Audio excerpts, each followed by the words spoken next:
Action. এখন তো আমি তো সুখবর দিতে আসছি। সুখবর? আমার এই বুঝে ভাতা ওটা আমি সাইডে দিছি, সাইডে আমি কচি মাল পড়াইছি, ওটার লাগে আর থাকতাম না। থাকতি না মানে? হ্যাঁ, ডিভোর্স দিছি। তাহলে শোন, তোর একটা গান শোনাই। হ্যাঁ, গানটা শোন মনোযোগ দিয়ে, এই দিলের মধ্যে গাইতে নিস। ওকে।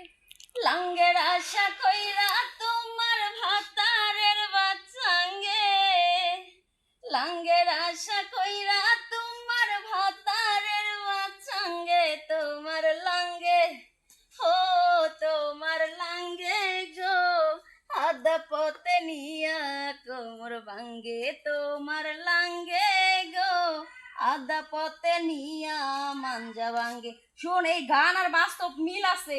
তুই অন্য একটা ছেলের ভালো লাগছে তাই জামাই রেখে ওই ছেলের কাছে যাবি, 2 দিন পরে তোর লাঠি দেখা দিয়ে দিব। আমি যার কাছে গেছি অনেক ভালো, আমার কোনোদিনও খেদাই না। শোন, আমি একটা কথা কই, বিয়ের স্বামীর মতো কখনো স্বামী হয় না।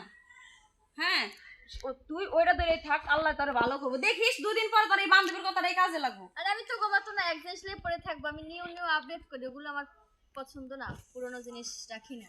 আচ্ছা ঠিক আছে, আপডেট কর, সমস্যা নাই। আমি ওই আমার বাপ মা যার সাথে দিছে আমি ওরে নিয়ে সংসার করুম, থাক সে কাল্লা তাই কি, তার আগে মাথায় করে রাখছি অক্ষে বয়স্ক। হয়েছে, তুই আর নিয়ে সংসার করা, আমার বিষয় নাক গলাসকে তো।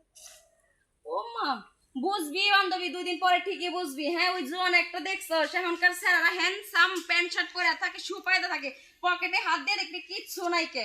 ওই ওরে কর দিয়ে আনবো, ওর কাছে চিন্তাই করে আনবো, ওই ভাবে ওরা চলতেছে, বুঝছাস? আর ওই বুড়া বেড়ার হাতে বিয়া দিস, তার অর্থ সম্পদ কি কম আছে ক? সে তো 2 দিন পরে মরেই যাইবো। তুই 2 দিন পর অন্য ছেলের সাথে বিয়া হইস। এরপরে উঠি না খুশি জোয়ান একটা মাইয়া বুড়া জামাই কাছে আমায় বাবাই দিছে বিয়া। ওই আমি জোহান